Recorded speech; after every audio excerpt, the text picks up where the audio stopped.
Hey everybody, you're watching We the Fandom, where we discuss comic books, pop culture, and the fandom experience. If you enjoyed this video, please hit that like button and subscribe to the channel to see more content. How's it going everybody? Jacob here at We the Fandom, and this will be my full breakdown and review of Spider-Man No Way Home. Now, I already did my first reaction and talked about how amazing this film was. I've seen it twice now and can honestly say that it is definitely better than Avengers Endgame. Now, in the last movie, we left off with the world finding out that Peter Parker is Spider-Man, after the dailybugle.com or net or whatever it is, led by J. Jonah Jameson, released a video made by Mysterio's team that put Peter Parker in a very bad light. And J. Jonah Jameson was the guy that you used to see in the old Spider-Man films who was always wanting a picture of Spider-Man, and is portrayed by J.K. Simmons, who reprises his role in the MCU from the old Tobey Maguire Spider-Man films. So Spider-Man No Way Home starts off with MJ and Spider-Man fighting the crowds of fans, haters, and press. And after an interaction with the FBI, Peter and his family get a lawyer, who is none other than Matt Murdock, aka Daredevil. I was really happy since this is the first canon appearance of Murdock in the MCU, and I'm curious to see if the MCU does anything more with him since the Daredevil Netflix series are technically not canon anymore. But Matt Murdock is basically handling everything, and somebody throws a brick into the window, and he catches it without looking. And when Peter asks how he did that, Matt simply says that he's a really good lawyer. But of course, we as the audience know that it's because of his ability to sense things. In a way, he has his own spider sense. At this point in the film, I honestly thought there would be more law enforcement after Peter, or maybe criminals like the Vulture, who was the antagonist from Spider-Man Homecoming and Peter's first major villain. In previous films like the Hulk, Black Widow, Civil War, and Infinity War, you had guys like Thunderbolt Ross, who I think used to be either an Air Force or Army general. Then he was Secretary of State, I believe, and he's also the warden of the Raft prison. So I was really surprised not to see him involved in this somehow as well. But really the biggest effect on his life is that he and his friends are rejected from all the colleges that they applied to because of the scandal. This was kind of disappointing to me because even though he uses the college thing as motivation to do something really stupid, it also starts to show some growth in Peter because he starts to make decisions in order to help others instead of just himself. Namely, he goes to Doctor Strange to ask him to turn back time to undo his identity being revealed. Of course, Doctor Strange no longer has the Time Stone. We also find out that Strange is no longer the Sorcerer Supreme, and that's because he was gone during the 5-year time jump, and Wong, on a technicality, actually became the Sorcerer Supreme at that time. Which is kind of weird and something that I'm surprised that they mentioned in Spider-Man as opposed to Doctor Strange 2. Now, even though they don't have the Time Stone, Strange does come up with the idea to use a spell that messes with reality. The spell will make everyone forget that Peter is Spider-Man. Of course, as we saw in the trailer, Peter keeps interrupting the spell, which causes it to go wrong. Cracks in reality start forming, and you can sort of make out some smoky figures in the background, but Doctor Strange is able to mend the cracks and contain the spell temporarily. And when he tells Peter that he's sorry that the spell didn't work, Peter mentions that now he and his friends can't get into college, which leads to a really funny moment where Strange gets mad at him for not even trying to call MIT and plead his case, basically sending him on his way. After dealing with not getting into MIT, a reality-shattering spell going wrong, and getting told off by Doctor Strange for not using modern technology to just call someone, Peter deals with a few new challenges. We get to meet Doc Ock again, played by Alfred Molina, and the fight between the two is absolutely amazing. I mentioned this in my first reaction video, but I think Spider-Man fights are really cool to see. You know, every Avenger has their kind of signature fighting style, but Spider-Man, because of his youth and his agility and all that, his fights are just a lot more fluid and fun to watch. But it's also cool because Doc Ock has fought a Spider-Man in the past, but this version of Peter Parker hasn't fought Doc Ock. So he's really struggling, but when Octavius gets a hold of Peter and rips off some of his armor, the nanotech melds with Otto's arms, which we also saw in the trailer. He then tries to impale Peter, but the nanotech moves from his head to his chest, and Otto is confused because this isn't his Peter Parker. That's also when Peter realizes that his suit is connecting to Otto's arms and is able to take control of Dr. Octopus, completely defusing the situation. Just as the excitement of the audience was starting to die down from the Doc Ock fight, they absolutely roared in excitement as a pumpkin bomb rolled onto the screen, followed by Green Goblin. Yes, his costume does look a little silly, but Willem Dafoe portrays Norman Osborn so well. Like, he's not just a great actor, I think he was born for the role of Green Goblin. If they ever recast the Green Goblin, whoever that guy is going to struggle to match up to Willem Dafoe, just as whoever takes over as Wolverine after Hugh Jackman is going to have a rough time. But before we get to see the Goblin fight Peter, everybody is whisked away to the Sanctum Sanctorum by Doctor Strange except the Green Goblin.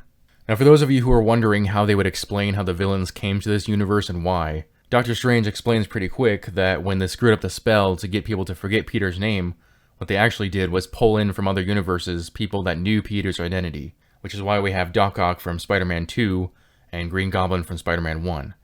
Also, already in a magical cell is Kurt Connors the Lizard from The Amazing Spider-Man.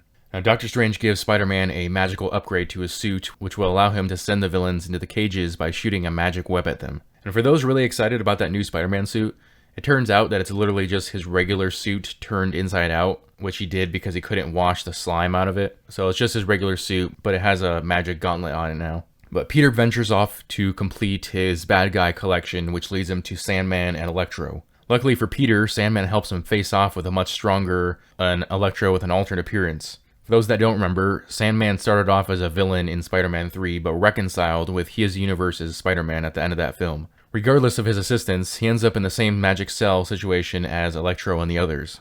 With the final addition of Norman Osborn to the group, courtesy of Aunt May, Doctor Strange pieces together the fact that the villains were moments from dying in their respective universes prior to getting pulled into this universe. And I think the fact that they were pulled in right before they died is just there as a plot device, so that Peter has a reason to care, so that he'll want to cure them and give them a second chance instead of just sending them back to die, which would have negated the whole rest of the movie. Strange and Peter argue about how to proceed with the spell and the villain's fates, which ultimately leads them to a fight in the mirror dimension, which we got to see in Doctor Strange 1. And Spider-Man beats him and escapes.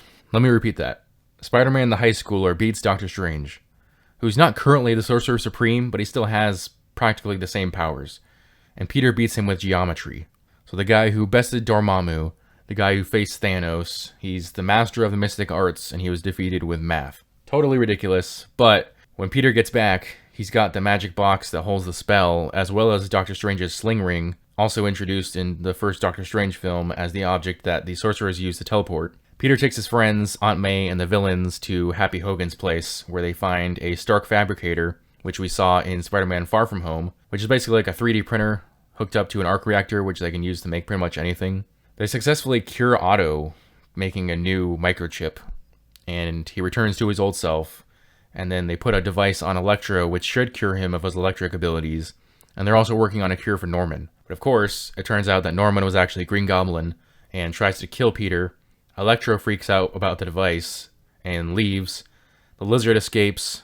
Doc Ock leaves after Electro attacks him, and Sandman leaves just because he believed that this version of Peter can't actually help him. Now we get a fight between Green Goblin and Tom Holland Peter Parker, which is pretty damn cool. Goblin is actually getting the upper hand, and something I don't think they did a good job of in the first Spider-Man movie was demonstrating Norman Osborn's enhanced strength, which was kind of the point of the serum that he took in the first place. As if you didn't know, the Goblin serum was meant to basically be a super soldier serum for that universe, but it didn't turn out right, which caused Norman Osborn to become insane and develop the Green Goblin persona. But Peter is absolutely getting his ass kicked, and then May is hit by a pumpkin bomb. And at first I thought, oh no, the MCU is killing Aunt May. But after the Goblin leaves, she gets up, and while she is a little out of it, which is understandable, she's still on her feet, and she seems fine. But then she gets into an argument with Peter where he starts talking about how he shouldn't have helped the villains, how he should have just done what he thought was right in the first place. And then May says that he has power, and that with great power must come great responsibility. After which she falls, and she's in and out of consciousness, and dies shortly after, in Peter's arms, which left the audience in silent sadness. And this is pretty sad, because Peter has already lost his Uncle Ben. Even though we didn't get to see it, we can reasonably assume that it happened in a similar way to how it happens to every other Peter Parker. But we never heard the MCU Uncle Ben say, with great power comes great responsibility, which makes me wonder, did they always plan for May to be the one to say it in the MCU? But anyways, May is dead, so Peter has lost his parents, and now both of his adopted parents. And so at that point in the film, Peter just kind of disappears. Doctor Strange is still stuck in the mirror dimension, and so MJ and Ned are at Ned's house trying to figure out where Peter is. Now, a couple times throughout the film, they jokingly alluded to Ned having some magical ability, and Peter gave Ned Doctor Strange's sling ring right after he beat Doctor Strange. And so Ned has it on, and he's talking to MJ, and he kind of randomly waves his hand around while saying that he wishes Peter was there, causing a few sparks to show up. He and MJ notice, and he tries doing the same thing, and after a few tries, a portal opens up to a dark alley where we see Spider-Man. But it's not MCU Peter. This is Andrew Garfield Spider-Man, who hops through the portal, and the audience went absolutely wild at this point. All the leaks and rumors we've heard over the past year all of Andrew Garfield's attempts to deny that he was in the film, and here he was. So Ned tries to ring again in order to summon their Peter, but this time Tobey Maguire steps through the portal and they make fun of him for just being some random guy because he doesn't have his costume on. Again, audience absolutely excited at this point. Now personally, I wasn't surprised by the appearance of these two.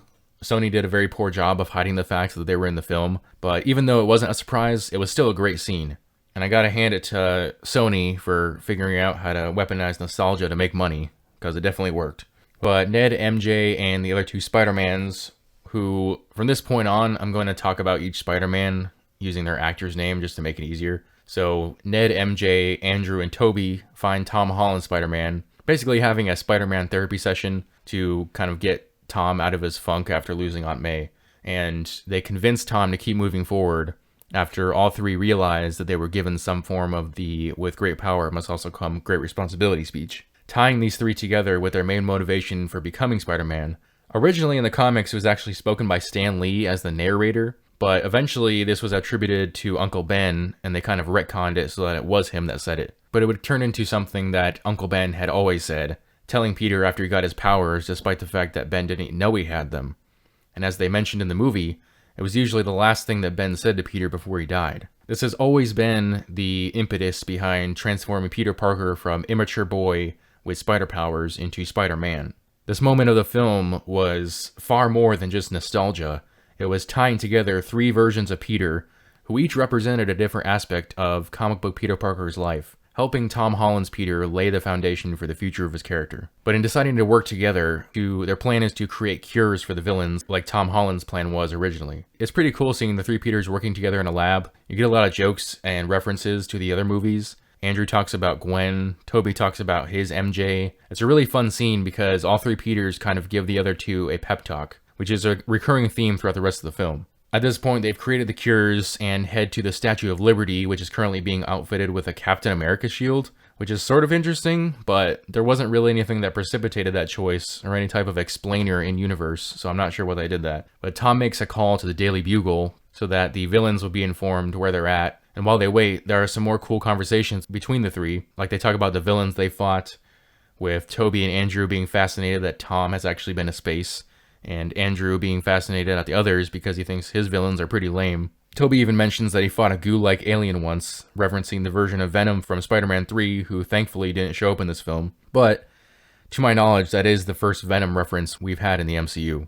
Also, Tom and Andrew are completely astounded by Tobey's organic webbing, which Peter Parker originally and for most of his comic book history used mechanical web shooters, though there was a time, I believe, during J. Michael Straczynski's run of Spider-Man, that they were trying to make Peter's powers tie into like this supernatural stuff, and they temporarily gave him organic webs, but they eventually got rid of that, and I won't get into all of it. But soon enough, Electro and Sandman show up, shortly followed by the Lizard, leading to this scene from the trailer where eagle-eyed fans suspected there were other Spider-Men that Sony digitally hid from view, and they were correct. And the Lizard they're able to handle pretty easily, which makes sense, he's just a lizard. During the fight against Electro and Sandman, though, the Spider Trio is struggling to get a rhythm in their teamwork, and it seems like Electro is too much for them while he's drawing power from the arc reactor that he stole. The fight is cut shorter than expected when Doc Ock shows up to reveal his good side and rips the reactor from Electro's chest to insert the electricity stabilizer in its place. Even though it would have been cool to see Electro fight more, it's also kind of cool to see this redemption moment for Otto,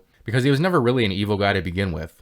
Remember that Otto was just a scientist trying to create sustainable energy, and it was only when the experiment went wrong that the tentacles took over his brain, making him into a villain. Tobey also promises Sandman that they'll get him back to his daughter after they cure him, which has been his only motivation during this film. The Lizard doesn't get much of a redemption arc, and he barely has any lines during the film, which I wasn't disappointed that he didn't get much story, but rather that they could have used a different character that had more story, like the Vulture from Spider-Man Homecoming. Electro gets a little pep talk from Andrew after being cured, and Electro realizes that Spider-Man is a good guy, though making a remark that he thought Spider-Man would have been black, and wondering if there is a black version out there in the multiverse, to which Andrew just shrugs. The audience chuckled at this, of course, because we know that Miles Morales is out there. Now, I do believe that at some point, Miles Morales will take over as Spider-Man from Peter Parker in the MCU. We already had the scene from Spider-Man Homecoming, where Peter met Miles' uncle Aaron Davis, who mentioned that he had a nephew. But Tom Holland gets a second chance to face Green Goblin, but this time he's angry, he wants revenge for Aunt May, he kicks the crap out of the Goblin, and is about to kill him with his own glider, which is similar to how he died in the original movie. But Tobey Maguire steps in, still determined to cure Osborn. Of course, this ideology gets him stabbed in the back, literally.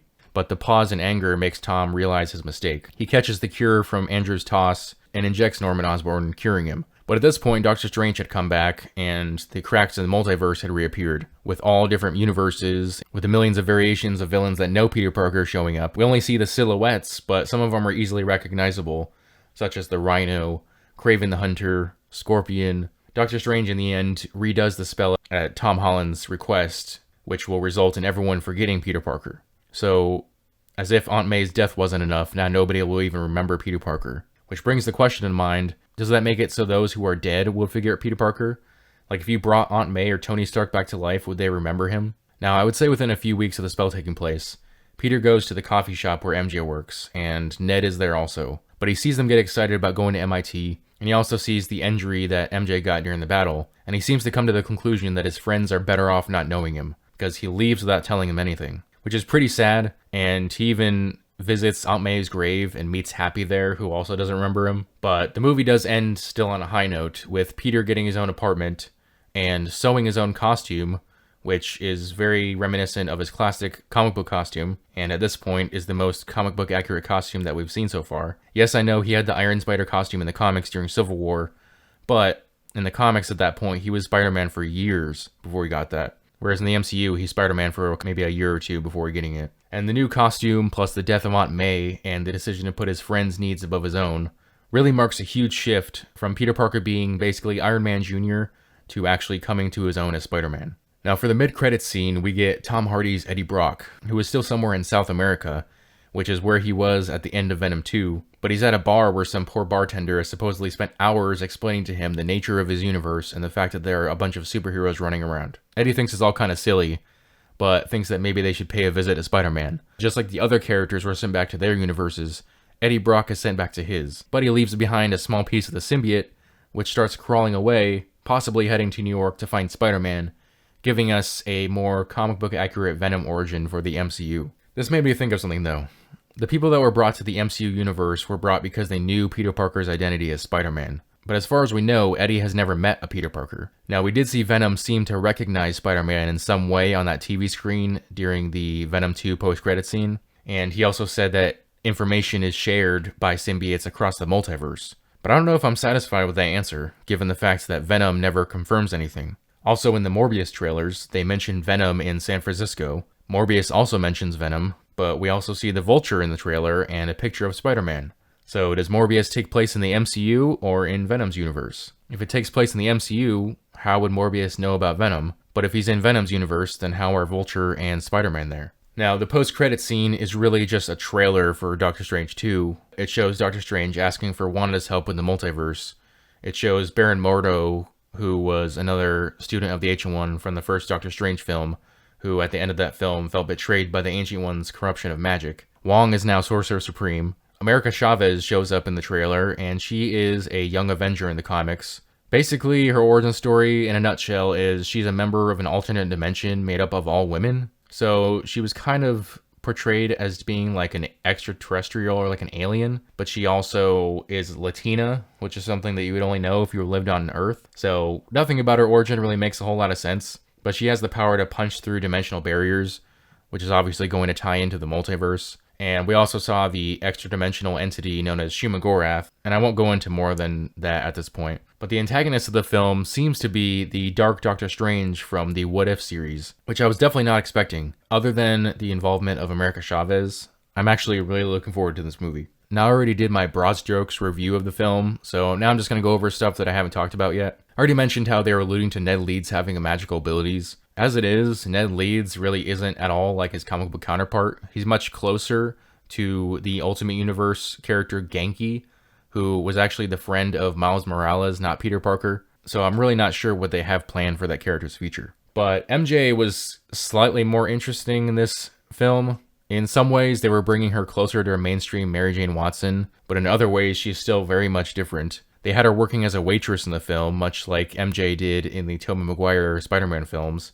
But this MJ is also going to MIT instead of trying to become an actress. This MJ is also named Michelle Jones, stating that she doesn't use the Watson name, and of course there's the fact that her entire personality is pretty much the polar opposite of Mary Jane Watson. Also, don't think I've mentioned it yet, but a cool, albeit sad moment in the film was when Andrew Garfield's Spider-Man was able to save MJ when she fell off of the Statue of Liberty. And it's both cool and sad because he got to save the girlfriend of a Peter Parker. It just wasn't his girlfriend, Gwen Stacy, who died in The Amazing Spider-Man 2. And really, in a number of ways, Andrew seems like the saddest of the Peter Parkers, and that's even despite all the events that took place during this film. But that's pretty much all I had. Now, if there are any Easter eggs or important aspects of the film that I left out, feel free to post those in the comment section below. As always, if you enjoyed this video, please hit that like button and subscribe to the channel to see more content. I'll see you all in the next video. Bye.